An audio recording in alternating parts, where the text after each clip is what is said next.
Hey everyone, and welcome to Backseat Sports. I'm Josh, and that is Caleb. And boys and girls, ladies and gentlemen, it has been a whirlwind of a week since the last video, and we have a ton to talk about today. Not only the Ohio State game, we're going to be talking about that at the beginning of this video, but the main gist of this video is going to be talking about Scott Frost and his future at Nebraska. Because if you guys missed it, it was announced today that he's coming back for a 5th season, and we're breaking it down and deciding whether or not that was the right call from Trev Albert. So we're going to go through it all today. But Caleb, I got to ask first, how's it going? How you doing? I don't want to answer anything. I don't want to answer anything to give too much away about later in the video. So doing great, huh? You know, so good. I'll just leave it blank for here. Wow, it's a blank slate. But yeah, so it's going to be an interesting one. I think we can start off kind of with the Ohio State stuff. Obviously, Husker Nation's kind of been a buzz since the OSU game. We went into it, you know, we were a little bit scared of what could potentially happen with so many playmakers on the offensive side of the ball for Ohio State. Luckily, though, the news that we didn't know about going into last week was that Garrett Wilson wasn't playing in this game. And that was huge, taking one of the playmakers off the field. I mean, he's going to be a top, you know, maybe potentially 20 their leading receiver in receiving yards on the year. So he was gone. That was huge for us and definitely took a little bit, at least a little puny bit of that pressure off of our defense and gave us a little bit more flexibility, especially in the slot. I think that kind of came to play in this game. And we saw our defense make some insane plays. I mean, obviously, let's just start on the highlight side of the ball here. Let's start on with the black shirts. Talk about how they stepped up. What are your thoughts on this defense and the huge plays that they made in this game? Yeah, there was some great individual efforts by both JoJo and Cam Taylor Britt. JoJo had some great moments. Oh my goodness.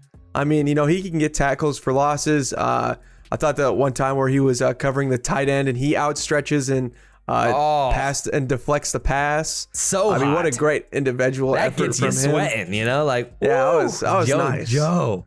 It was very impressive. And yeah, Cam did a pretty good job. You know, at times, again, you know, with that defensive philosophy of keeping everything in front of you, you know, Smith and Jigba got stuff. He had his fair share.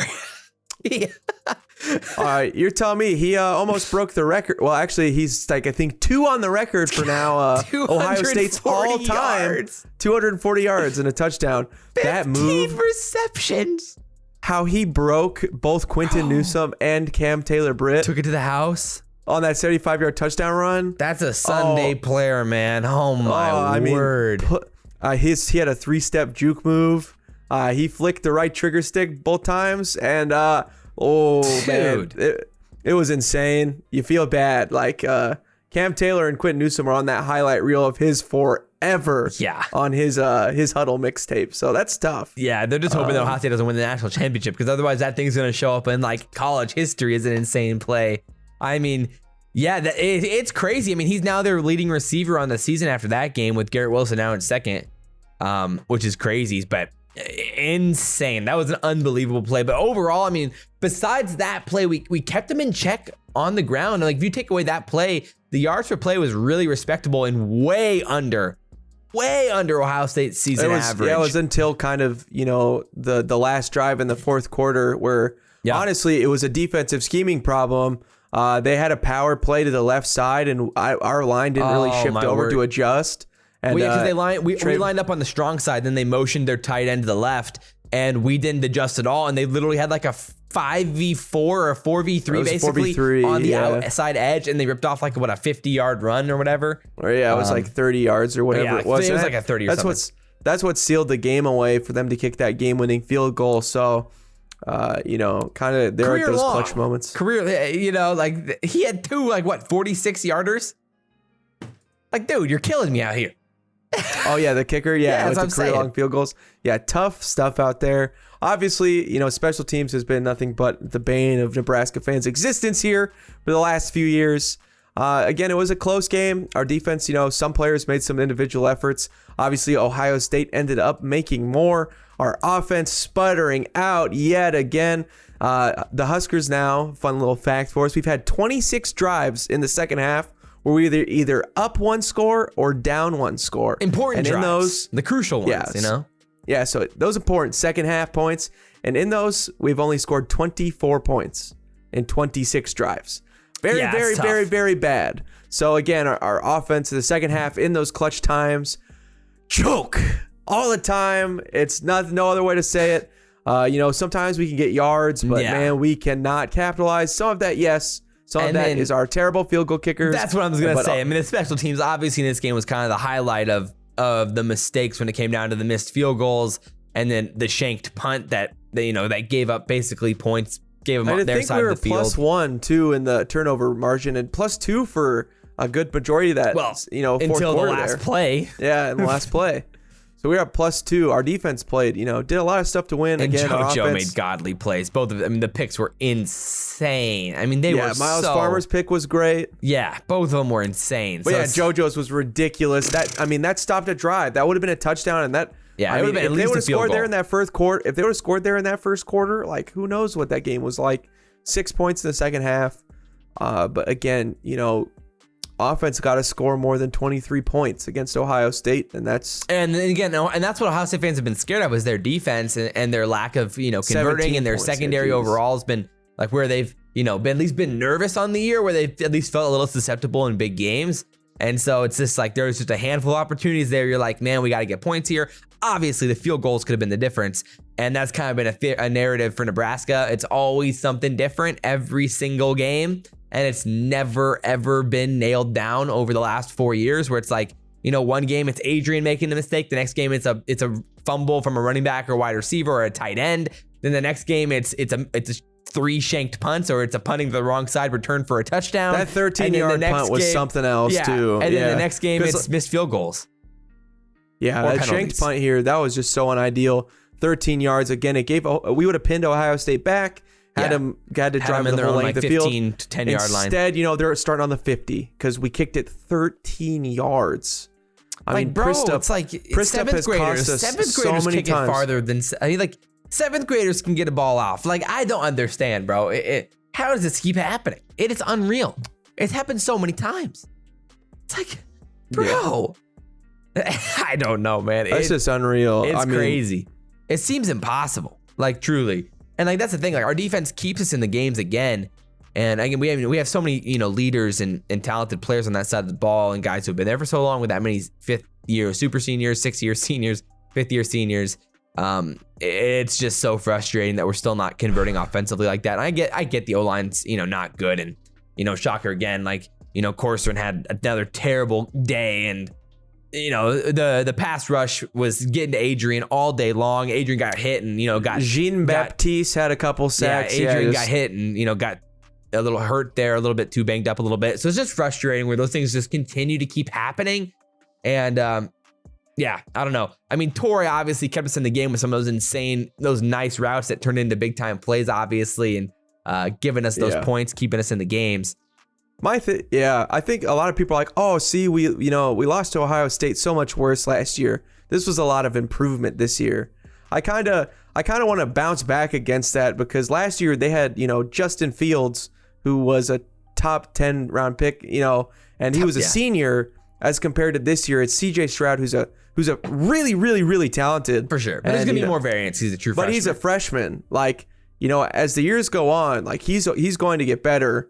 And I think the margin just by himself alone can be the difference because he did make some errors there, some bad throws, obviously, both the picks. So that was going. We talked about it in our breakdown or in our predictions. We were like, the only narrative where we have a chance in this game is if we win the turnover margin significantly, and that's exactly what was happening. And we still lost by 2 scores. But it's just Ohio crazy. State didn't have the defensive playmaker this year as they usually do. Right? They haven't had They didn't have Chase Young or the Bosas. Right. Yeah, Zach Harrison played really, really well in this game, and they have talent on that side of the ball, but they don't have the top 10, top 15 talent now at this point, which is kind of the difference for them. You have to be at least happy, though, with the performance of the team, though. I'd be happy if we won. Right. I kind of tweeted this. I'm not. Purdue could get this win. Our offense only scoring 17 points. That's horrendous. It's not like Ohio State had a great defense. With 2 turnovers and we're at home, Like, get some points on the board. Yeah, and again, some of that does come. We did miss, the field goals, obviously, which would give you another 6, but it's tough. I agree with you, but at the same time, though, I kind of tweeted this, like I said, is that, the first time this season where we nearly beat a good team, Oklahoma, you're like, all right, okay, nice. There's a lot of the football left to play. Like, it's good to see we're playing close on the road against a good team like Oklahoma.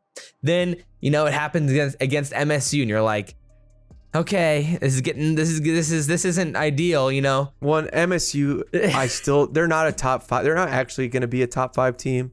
They're a respectable team, though. I mean, maybe they could beat Ohio State. And it's on the road, I guess. But and then it happens against Michigan. And you're like, okay, this is getting a little annoying, a little repetitive here. This is getting a little old that we're losing these close games like this against good teams that we should be winning.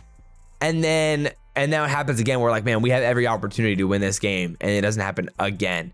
And our offense keeps falling short. That's frustrating. Again, we had drives where we could take the lead, and again and again and again and again and again and again and again and again and again. In these 4 years under Scott Frost, we are unable to do it. The biggest thing I think in this game was Adrian's overthrow, and that 3rd and 6 or so. 3rd and 4. 3rd and 4. Yeah, 3rd and 4. Might have been 3rd and 3. Near the goal line. And we end up kicking the field goal because we don't convert. That could have been picked, too. What a terrible throw. It was horrible. And we saw so many times in that game where Stroud, he steps into a throw with literally dude in his face, zings it in there. You're like, oh. In a world where Adrian would be willing to do that. The pass interference call, which, you could say it was questionable, but Stroud put it in a place where, guess what? The wide receiver is the only one who could catch that. And it drew a PI. What could have been a throwaway play and turned up into 15 yards.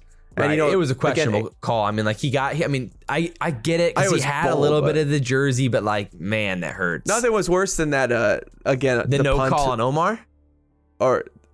That was tough, but the one with the punt where we don't even touch him and there was a flag. Oh my word, yeah, dude. The fan, that was horrible. The stadium lost it for a whole quarter, just whole booing quarter. The literal life out of the refs every time, even if the refs called something good, it was a boo. It was terrible. It was hilarious. But they deserved it. I mean, honestly, I think booing the refs that helped us get better calls the rest of the game. Yeah, they were except for the Omar. Hell yeah. But yeah, it was actually really funny. So.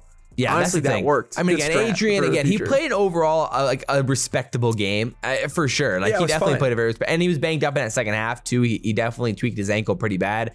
We finally got the word of what that mystery injury was, that he actually did have a broken jaw and he did have a high ankle sprain in the Minnesota game. I mean, that was going into the MSU game that he got hit. Yeah, where he broke his jaw, and then It seemed like it. I thought it was a tooth, but that makes sense. It was his jaw. And he got it underneath the helmet. Going into the Minnesota game, he had a high ankle sprain on the Tuesday of that practice going into that game. And so he actually wasn't sure he was going to play in the Minnesota game. So that explains maybe why he played absolute crap in that game. But geez, well, dude. Again, Scott Frost says it. Then maybe think about Smothers at some point if he's not playing. And if he's hurt, if you know he's hurt and he's not playing well, then maybe Smothers. But obviously Frost does not think highly of Smothers, because whenever he gets asked about him, he's like, I have confidence in him, but you're crazy if you don't think Adrian's the best guy. Yeah. Every single time. So it's okay, well, maybe you don't think he's that good then, because maybe you don't have a ton of confidence in Smothers. Yeah, it's just stuff. It was just, every time, you get that pick from Miles Farmer, you're like, and it was great to see Miles play well. I mean, Miles played a very respectable game filling in for Deontay overall, and you had to been really, really happy with that. I mean, again, a respectable game against a really talented team, and you got to be happy with that, especially in coverage. Again, Deontay's better around the line of scrimmage, but in coverage, I think Miles played a really, really great game and had the pick. So overall, you got to be really pumped about that. I think there's a lot of positive takeaways, and again, we can definitely compete in these last 2 games for sure. Oh, for sure. I'm a little bit worried on the road against Wisconsin, but at home, at least, we have a chance against Iowa, like always, for sure. Again, but yeah. We'll see what happens. So those are the things. And I guess it kind of brings us to the biggest topic of the day, of course, which is Scott Frost. All right. So the news, kind of taking the whole Husker world by shock today. Shocked was announced that Frost restructured his deal. He is back for year 5 next year for sure. He took a $1 million pay cut, which is interesting. And he cut his buyout in half. So if he gets fired after next year, it's only a $7.5 million buyout, not a $15 million buyout. So really a vote of confidence from Trev Alberts. I think his quote was if we're going to take a risk with Frost, then he needs to take a risk with us. Weird language for AD to use in a transaction. Normally you don't see that. Normally it's we have full faith, recruits, let's bring in a good recruiting class, type conversation. That was not the case this time around. So we'll see. But that was kind of the talk of the town heading into this offseason, obviously. And there was kind of all of that coming from the article. And then firing 4 coordinators. And then that was the other news that came out about 2 hours later, was that he fired 4 offensive assistants. 4 right now, mid-season. They're done. They're out of here. So we're going to play 2 games down our offensive coordinator, Matt Lubbock, who's also the wide receivers coach, Greg Austin, who's the offensive line coach, which, I mean, let's be honest, he was chalked. He was so screwed. That was bound to happen. Yeah, he was done for. Like we were saying before the video, is like if Scott Frost had a 100-year contract with fully guaranteed money for the next 100 years, Greg Austin still would have been fired. He was so done. Yeah. But Ryan Held, the running backs coach, who's been a great recruiter for us the past few years, he got the axe. And good old Mario Verduzco, the quarterbacks coach, this one was very possibly going to happen as well. Yeah, him and Greg Austin seem to be the ones on the chopping under block. The hot seat. Yeah. Yeah. So Lubbock was kind of surprising since, he's so new. And again, now Frost is about to get his 3rd coordinator. This is 2 fired coordinators in 4 years for the offense. These are 4 of Frost guys, the kind of OGs with him, I mean, Held, Austin, and Verduzco have been assistants with Frost for 6 seasons. So this is a pretty big step. I mean, Lubbock, of course, coached with him back at Oregon. So this is, his guys really, and he convinced Lubbock to kind of come back into coaching for this job. And he put a lot of faith in Lubbock. And so for him to get fired this quickly is pretty crazy. He brought so much structure in to our practices, And I like Lubbock a lot in his press conferences. I really liked how he answered questions. He always gave really in-depth answers. And I always preferred his press conferences to Frost because Lubbock was answering really good questions about the opponents and good in-depth answers. Talking about specific plays. And players. Not generalities. Yes. And so I think what's really interesting to me is, Trev Alberts was talking about, I think Scott, he had a book of notes that he's talking to Scott Frost about. And in that was, the play calling, he thinks Scott Frost shouldn't do it and they need a new OC for that. But if why not keep Lubbock for 2 games then and have Lubbock specifically call the plays? So why not what just Trev was make talking that about in that article on the World Herald was basically he has like you said a book of notes, and one of the notes he has in there is that Frost doesn't have a chance to give feedback to players on the sidelines ever because he's trying to call the plays, and he thinks that it's about time that Frost tries to be more of a manager of the people and less of the play calling. And so it looks like Frost is going to be hiring a full-time play caller as his offensive coordinator, which is weird. Like you said, that apparently he has no trust in Lubbock to do that. Which is kind of weird. Which is kind of weird after the conversations that he had with him, or like how he talked to him heading into the year. That's why I was a little bit taken back by. Let's be honest though. Scott Frost has thrown now 2 coordinators under the bus for. I said it's we brought Scott Frost in because he was an offensive-minded coach. He was a quarterback whisperer, and offense now has been the he's problem. throwing away his quarterback coach who he's had, and he's thrown away now 2 offensive coordinators. And because the offense has underperformed 3 years in a row now. Exactly, because it's been bad, and he was supposed to be the mastermind of this offense, and now he's thrown 2 guys just straight under the bus. Got ran over for another year. So I think that's. And again, we switched coordinators and nothing happened. So what makes us think that now doing this again, we're finally going to get the results that we want? That's just, that seems. I guess it depends who you bring in to call the plays. I mean, if someone else is fully calling the plays, that could have a monumental effect. We have questioned in the past Frost's ability to make those quick decisions in game. And so maybe you could bring in a guy who focuses on it fully and it does help clear things up a lot, which is very possible. So that's my biggest criticism. Why not give, again, the living Lubbock that chance then? Yeah, it's weird. It's odd. I agree. It's very weird, to say the least. Part of this as well was that heading into next season, it's rumored, or Trev said that they might be willing to pay the assistants more because of Frost's pay cuts that he took, and that the pool for paying assistants could be bigger heading into next year to maybe try to get that really high valued target play caller that they want for the offensive coordinator, potentially something along those lines. So we'll see what happens. Obviously, special teams coaches as well. We're looking for a full-time special teams coach potentially. Again, things. It already been a problem. We already tried to hire someone new. We might be getting, sanctioned by the NCAA for that's still in the books too. That's still in the books as well. So with the it's just at some point it's like it just seems redundant. To me, this feels all redundant. Like it feels like Scott Frost is throwing all these offensive people under the bus to try and save face to get another year as coach. But to what end? Is my question. Is like, how much can this help? For sure. If again, this is the offense is his Scott Frost baby. For sure. I mean, I think we can get more into that in a second.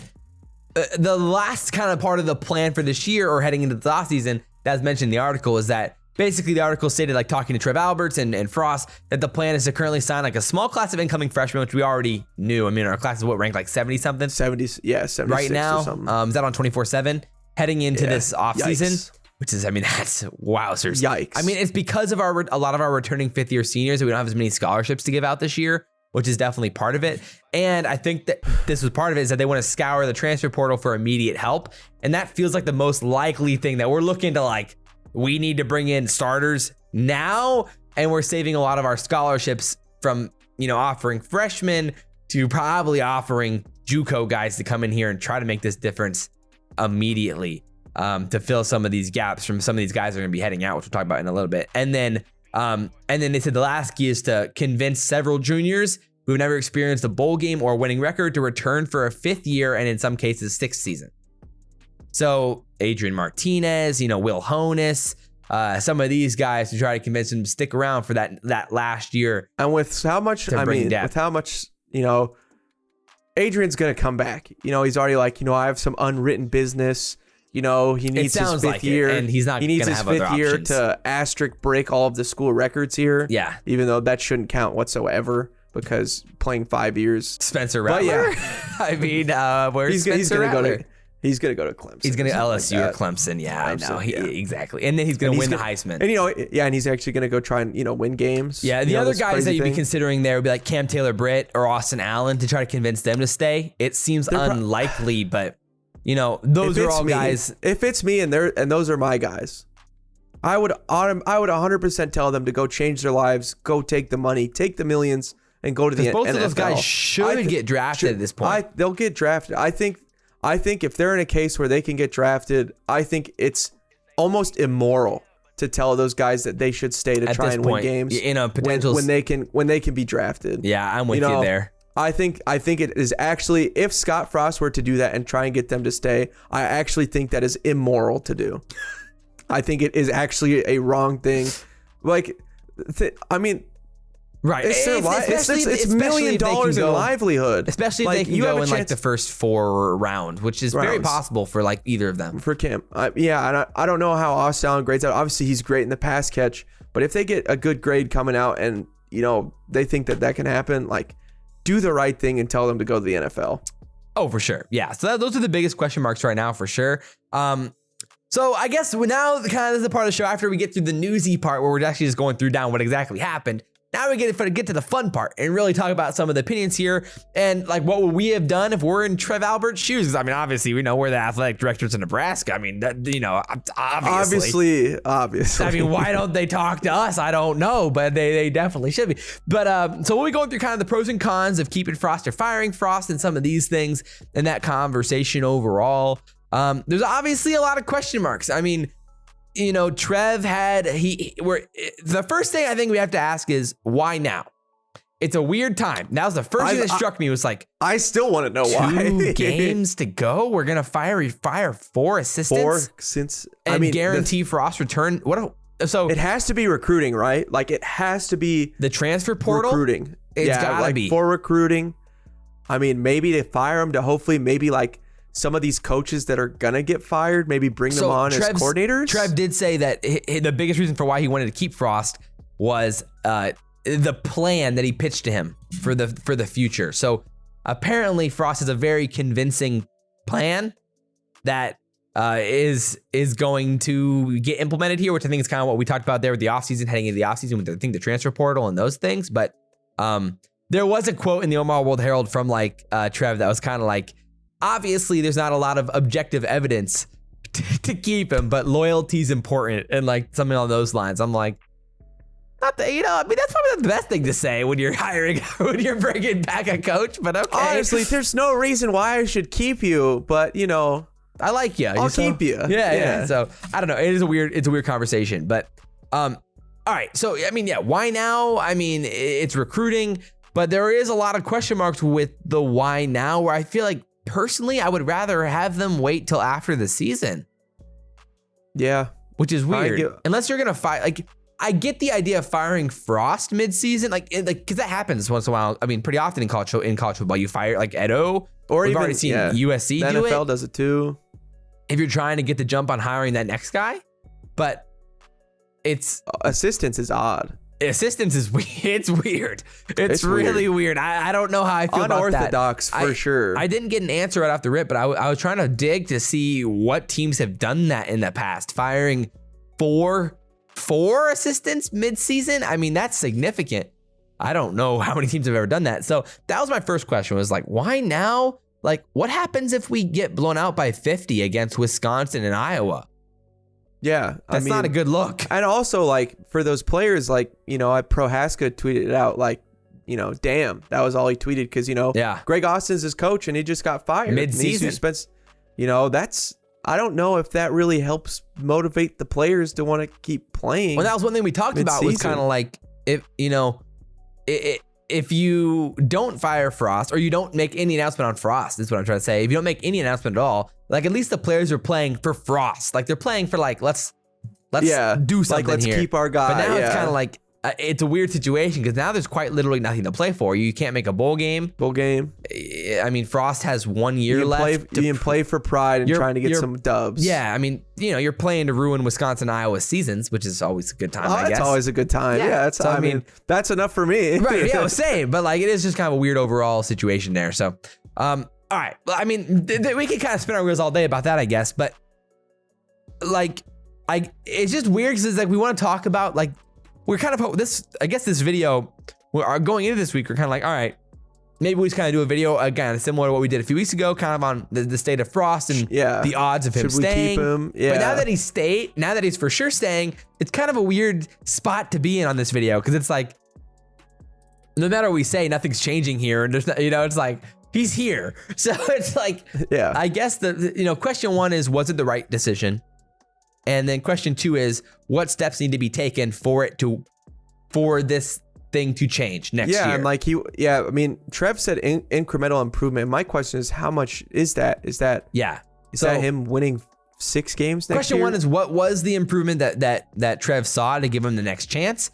And then step two is like, was the improvement there? I mean, we've gone through a lot of this already. I feel like we don't want to spin our wheels too much, but like, I guess the improvements that most people will point to is defensively, we're seeing significant improvement. Obviously, we're now like we're a locked and loaded for sure top 50 defense this year. Some could argue top 35, maybe higher at points on the year.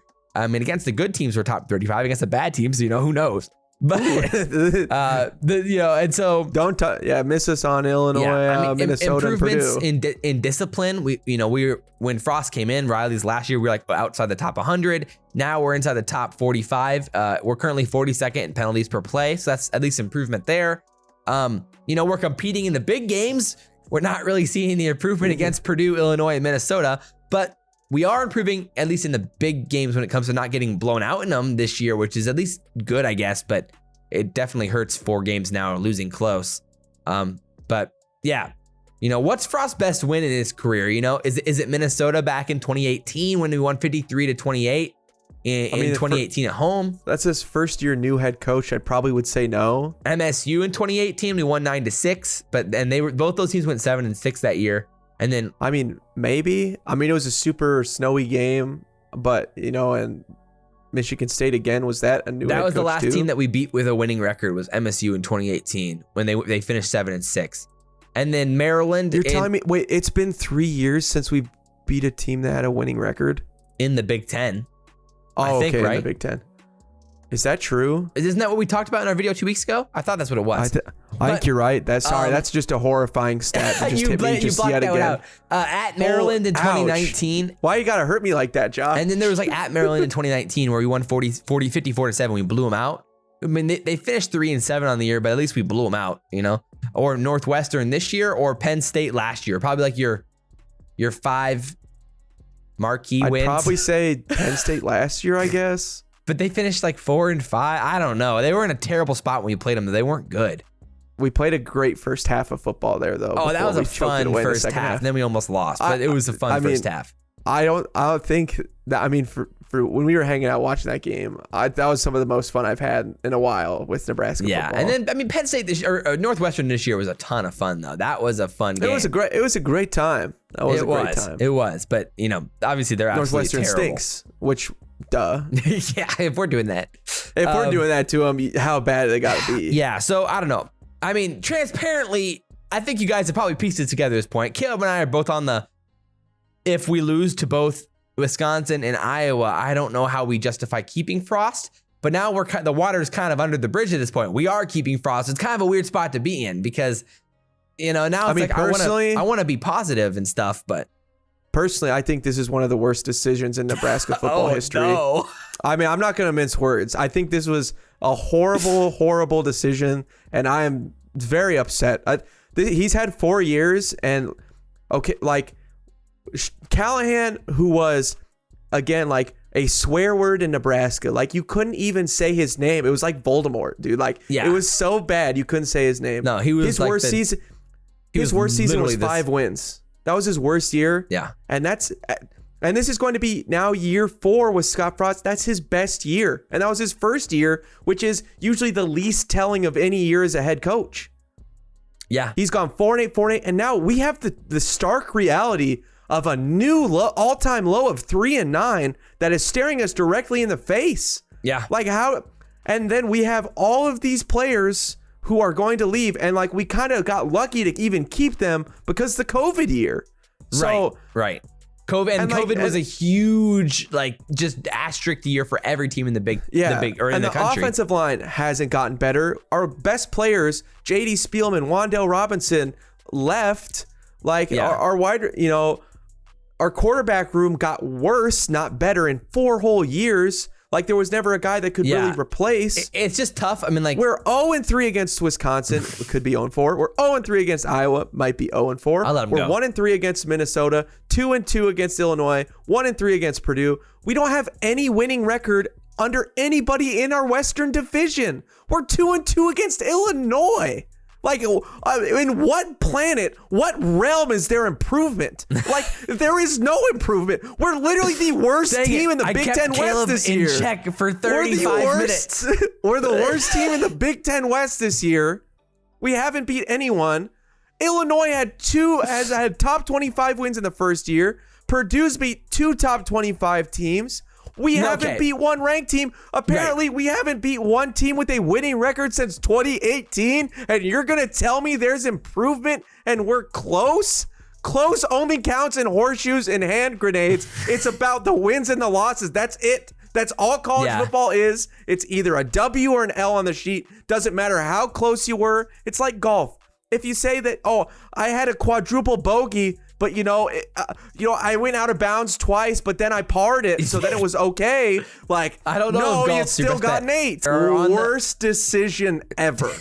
Obviously, a lot of Husker fans out there are on the keep Frost train. So we want to hear your thoughts down below first of all, because at least right now we put a poll out on the community page on YouTube.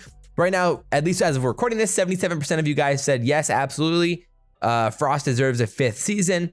And then 7% of you said only if he beats Wisconsin or Iowa. And then 6% of you said not if he loses to Wisconsin and Iowa. And then 10% of you said no, absolutely not. He does not deserve it. So right now it's pretty massively in the favor of keeping him. So I'm interested to see where you guys are like optimistic overall. I want to know. I want a reason to believe, man. Like, I know we talked a lot about in the past about Scott Frost's replacement. And there is a lot of talk there, and I understand this. Like, maybe, let's give Trev the benefit of the doubt. Let's say he tried, like he had conversations. He talked to Matt Campbell. I thought about this. He talked to every option that there was out there, and they all said, hell no.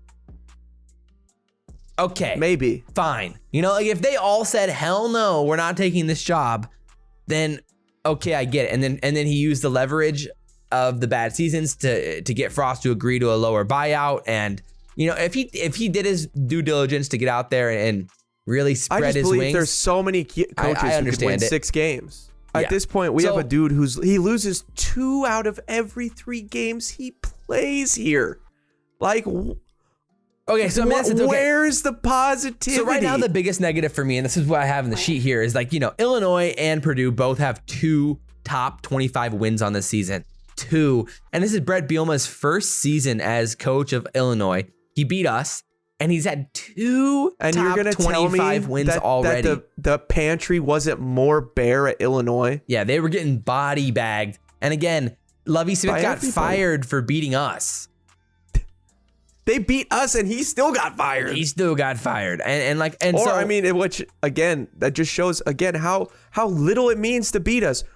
Talk about the 1-9 and 0-8. Josh. Well, before I was talking about that, I was just gonna say, like, my biggest thing is like, okay, if we're close in the big games, like, programs that like Purdue and Illinois, they're winning those games once in a while too, and they've won 2 of them this year.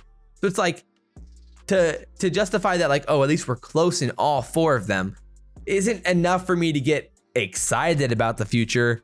And this would be a completely different scenario if we had beat Illinois, Purdue, and Minnesota. If we had beat those 3, or if we come out here and beat Wisconsin and Iowa, then I'm like, okay, I'm in. Like if he comes out here and we beat both of them, heading into next year, and Adrian plays fantastic, no turnovers, maybe like nothing crazy. He plays unbelievable. And like, okay, look at that. It was all Mario's fault. It was, okay, fair play. I mean, I guess so. Maybe it was. So there's still potential here for Frost to redeem himself. I don't see that, but in a world where we come out here and smoke Wisconsin on the road and then smoke Iowa at home, I mean, that's huge wins. Those would be massive at the end of the year. So there's at least potential here. So I'm saying positive there. But like, if that doesn't happen, which is definitely the more likely option, then suddenly we're sitting in a pretty tough spot to be in. And so, like Caleb was saying, I wanted to look at, if let's say we lose to both of those teams, all right, and that means we'd finish 1-8 in the Big Ten if we lose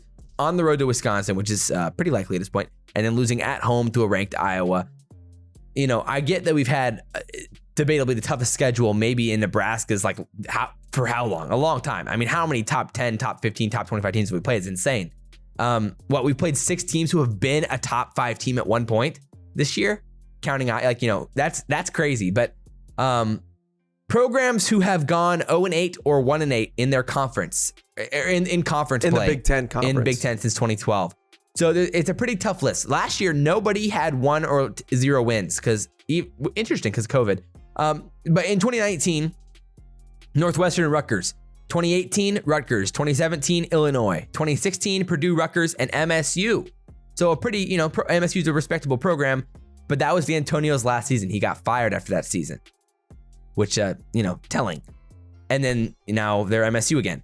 2015, Purdue, Maryland, Rutgers all went 0-8 or 1-8. And then 2014, Purdue, Indiana. 2013, Purdue, Northwestern. Kind of a theme here.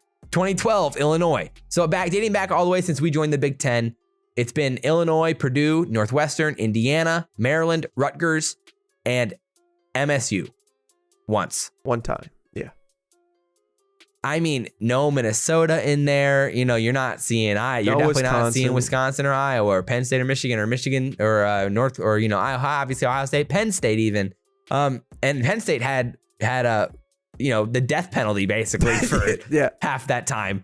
So it's just interesting to me. It's just like going 1-8 in your conference is really bad. I mean, that's really bad. Really bad. And really bad. No good program in the Big Ten has done that in the last 9 years. 10 years. So that's why I'm like, at this point, I don't know exactly where we're at. And Caleb and I not even Mike Riley could do that. Right. And we went through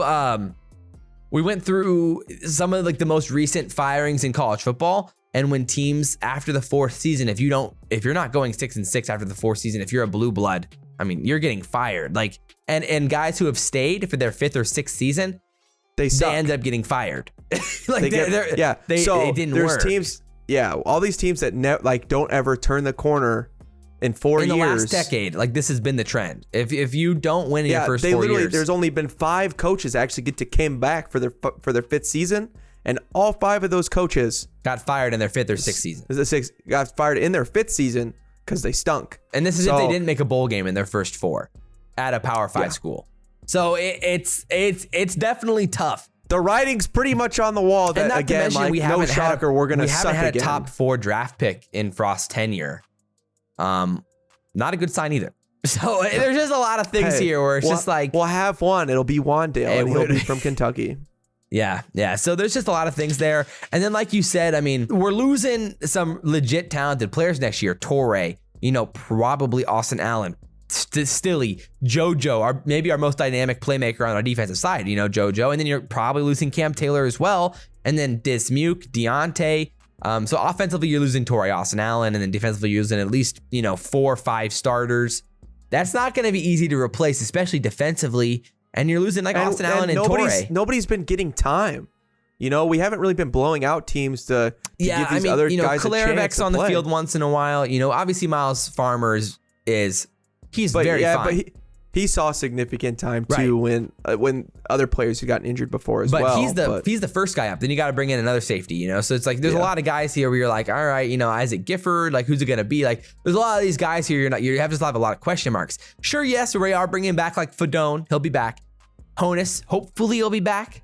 But like even then, like Honus isn't some elite athlete playmaker that's gonna change things. He's maybe he's maybe like Heinrich. He was a little faster. He's a Henrich. He's maybe he's Henrich, right there. Yeah. He's right there in that Henrich category. And Gabe then Irvin hopefully comes back. But he's coming off of a potential career ender. We don't really know what Gabe Irvin's gonna look like. And then Honus was coming off a torn ACL. So it's like, and then same with Prohaska. So it's like, hopefully they're the same player they were, but they're not going to be that much improved, coming off of those injuries. So there's just a lot of question marks for me in those situations. And it's hard for me to believe. The only big pro here is that next year's schedule is nice. It's easier. It's so much easier than this year. And like, when I look at it, I know Caleb doesn't see like 6 wins, but I could see a 6-win situation. I mean, it could happen, but the problem is, if we can't get through Illinois, Minnesota, and Purdue this year anyway. Or any of the years, what makes us think it's going to be different in year 5? With a worse defense. With a worse defense and maybe the same slightly offense. Improved offense, potentially, Maybe slightly improved, could be a downgrade. It's a flip of a coin at this point. It's the question of like how so like good. We're going to have a worse, it could be an easy schedule, but we're probably a worse team. And again, we have a coach who has not ever won the close games. We're 5-18 in 1-possession games. Yeah, that's tough. At some point, that's not luck, and not against. And we haven't beat a ranked team. And Scott Frost, he hasn't beat a winning team, a team with a winning record in 3 years. Yeah, and has never beat a ranked team. That's so depressing. And for fans to be like, you know what, I want to get hurt another year. It's just like, I mean, all the people like the stuck in the 90s. And I usually roll my eyes at this, but at some point it's like Scott Frost may have been a great quarterback. I don't remember. I was barely alive. And he might be a great coordinator. And he probably is a good coordinator who can scheme up some good plays every once in a while. When he's got the weapons to do it. But he is not a good head coach at the University of Nebraska, and that's just objective at this point. It's not subjective. He's 15-27. He's got a 36% win rate at Nebraska in 4 years. At some point, that's objective that he's just bad. And like, I can't believe it's possible people think this is the right choice. It's possible it could turn around, and that's what I'm saying. It's not possible. It's not possible. This is so dumb. It blows my mind. Like, it is such a bad choice. This is a horrible choice. I think it's at least possible we could turn it around next year, at least to an extent. The offensive line could be significantly better. Like that's very true. possible. And then that could open up the run game enough. That could open up the run game enough for to be in a pretty good spot. And then if you bring in the right coach, if you bring in the right coaching staff, then suddenly you could see a pretty significant improved offense. And then you're like, okay, we can win 6 or 7 games of that schedule. But we usually know year one's pretty tough. Like a year one with a new person implementing an offense, it's back to square one. Right. And like that's difficult to just implement it like that. And then like, again, we have a quarterback who literally, again, with it, can't score in the second half when it matters, when it's close. Yeah. It's pretty statistically known that doesn't happen. So, and we have a Scott Frost who gets way too conservative, just gets tunnel vision, clams up, and chokes the game away. I mean, that's just a fact. I mean, this is the hard truth. At some point, this is the hard truth that he sucks, and we are not good at. We're not it's only tough when the Nebraska intangibles not only is difference. good, and it's true. It's not only tough that Nebraska's a bad team. We're the worst team in the Big Ten West this year. We are the bottom of the totem pole. Well, I guess. Technically, we're gonna have to tiebreak. But Northwestern gets to play Rutgers, and that's the thing. But this is, how Scott Frost said we hit rock bottom a few years ago. Well, welcome to a new rock bottom, and I can't believe we're getting him another year. What has he done? Nothing. Our defense has been kind of okay. Yeah. Are we that blind and like to what good football is at this point that like it's just over? Like, yeah. I mean, again, Njigba, any team can win 6 games. Njigba shows what a 5-star is. 240 yards against us. That's why he was a 5-star. Like that's what talent is. Chris Olave's touchdown move on Cam Taylor Britt, that 2-yard touchdown. Disgusting route running. That was disgusting route running. Oh my goodness. And the throw was so good. Right. I mean, again, JoJo is truly the Band-Aid of this defense. I mean, he makes every play that he makes it run. He's the engine that's made it run for the last 4 years under Frost. Right. And so I'm nervous what happens when we lose JoJo. He wasn't even a Scott Frost recruit. Mike Riley brought him in. Yeah. The leaders of our defense right now, ironically, are Riley guys. Which is ironic. I mean, all of them. I mean, all the leaders are Riley guys, Stilly and Deontay and Dismuke and JoJo. So, the leaders are the Riley guys right now. So, what happens when your leaders aren't the Riley guys? I don't know. Adrian Martinez has been a captain the last 3 years. So it's worked out so well. We'll see. Again, I think there's still some positivity here where it's at least possible we pull off an insane upset against Wisconsin or Iowa coming off a bye week. Again, on the road against Wisconsin is going to be tough. I want us to win every week. And that's the thing. We're not like ripping them because we're like Nebraska haters. Obviously, that's not the case. We want. I just want to win. Just want to win so bad. We want nothing more than to win, and it's just a tough spot to be in right now. I mean, I get it for Trev, and hopefully he did his due diligences with reaching out to the right guys and asking around. I hope so. Like, yo, Matt Campbell, like, do you want to come to Nebraska? Like, anyone out there? Do you want to come to Nebraska? And Luke Fickell, like, how much we got to pay you to be here? Like these types of things. Like, hopefully he made those types of calls. If he didn't, that's pretty disappointing, I think, because I think there are some guys out there that can do this job better than Frost, at least at this point right now. And maybe things can turn around if you bring in the right coordinators who hopefully don't get sniped from if they end up working out, hopefully they don't get sniped from our team by other schools the next 2-3 years. But we'll see what happens. Obviously, we want Nebraska to be great. We talk about which coach is going to want to come here, but like a coordinator with a guy that's his feet are already halfway out. He took a pay cut to come here for another year. Like he fired his coordinators mid-season. He's fired multiple offensive coordinators already. Like, and he's clearly, not been successful. Who wants to be that coordinator? As a full head coach who gets full reins, it makes sense that you'd want to come, you'd have money and resources and you can bring, a lot of talent in. So that's fine. But like, it just feels like a weird spot if you were an offensive coordinator looking to get hired. Like, it just doesn't seem like we're going to get this nice veteran dude. It seems like we're going to have to get somebody like lower on the totem pole to come fill that role. Basically, kind of in like summary, I saw one tweet where it was kind of like, keeping Frost, it puts a label that these things are acceptable. Like losing, like lack of development or not seeing progression on the offensive line or BOGO ticket offers or dwindling attendance and not selling out against Ohio State. Or, obviously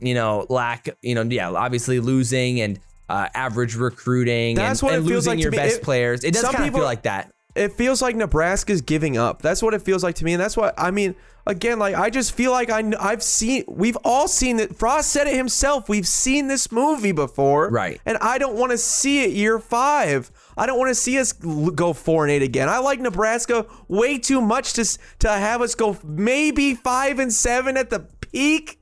Like, that's not the Nebraska that, like, I've watched. The biggest thing is, like, the biggest thing for me is, like, that's not what I want.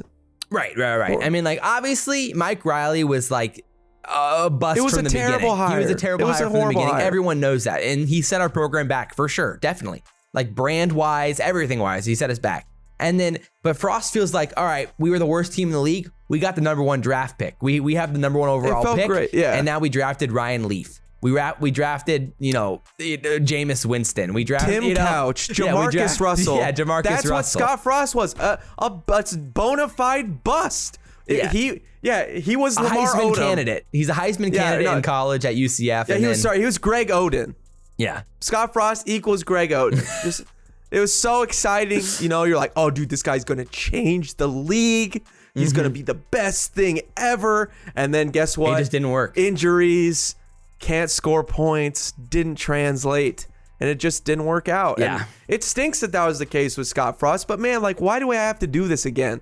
Like, I just don't. I've seen this. I can't fathom why people think that this is going to work out. I want to hear what everybody has to say, because Give in us my your mind, biggest positivity in the comments. That's what we want to see. The narratives for why it can work. I want Nebraska to be the best thing ever. But so I mean, the it just biggest doesn't thing feel is like it's possible. You got to hire elite coaching staffs that bring some new perspectives, opinions, and recruiting ability to the staff. You have to bring in significant additions to the offensive line in the transfer portal. You have to bring in probably another pass rusher, defense, safety, another pass rusher, and a guy to replace JoJo.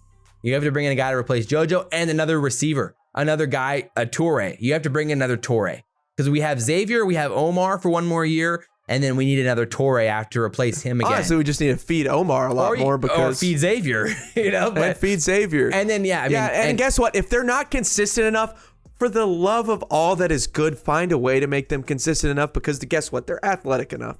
They actually have the things that you can't coach. So please coach them. And if you can't, which I think they can't at this point, then again, we're just at square one. Yeah. So those are the things I think. And then, like, hopefully Fedone comes in. He's an absolute unit. That's what we need, because that's what's going to have to happen. Like, the best tight end in college football. Like, even if that type of situation, he'll get overthrown or underthrown, and it won't matter. Yeah. 3rd and 4. Whoop. Right over his head. We'll see what happens. But again, Caleb needs your positivity in the comments down below. So send us every narrative for why this is going to work heading into 2022. Post and beautiful why highlight we are going videos. to beat Wisconsin next week, because that's what needs to happen. We might try to do a live stream or something maybe later this week or something like that. But at least before we do our breakdown video for Wisconsin, or the prediction video for Wisconsin heading into the game after the bye week. But we appreciate you guys for watching. Obviously, a lot more fun coming down the barrel here on Backseat Sports. I hope you guys enjoyed it. Like, comment, subscribe, share the video if you guys really enjoyed it. This ended up being a really long episode, but hopefully you guys enjoyed it, stuck around for it. We appreciate you guys for sticking through the negativity in this video, with a lot more positivity coming in the future for sure. So again, I appreciate you guys. But as always, I'm Josh. That's Caleb. And guys, this has been Backseat Sports, and we will see you next time. Go Big Red. Go Big Red, baby.